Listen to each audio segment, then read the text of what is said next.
Hi guys, good evening. Sobrang traffic ngayon guys dyan banda sa plaza guys. Oh. Dito sa Butuan City. Kasi nagrarally yung mga Duterte guys. Oh. Malayo sila dito sa Pusco pero ano, makikita ko naman. Pero malabo dito sa video guys kasi gabi na. Daming tao dyan guys. Dyan mismo sa plaza sila nagrally guys. Papunta doon sa parang binabaybay nila yung guys, kalsada.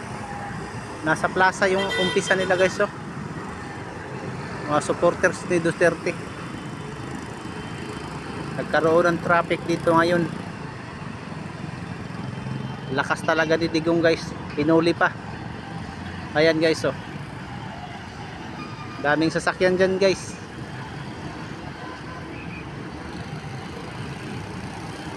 Nagkaroon ng traffic dito. Ang labo lang yung camera natin kasi gabi na, malayo pa.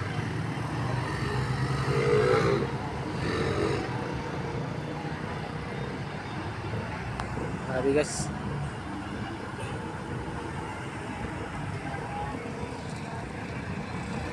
Kung hindi tayo nag-duty ngayon guys, makasama tayo dyan. Kaso nga lang, nasa duty tayo. So wala tayong magagawa guys. So yan, laban lang kayo mga kaludi. Yung mga solid supporters ni Duterte. Paglaban nyo yung presidente nyo. Yung dating presidente natin na magaling. Kaso nga lang, iba na namumuno ngayon. So yun lang guys.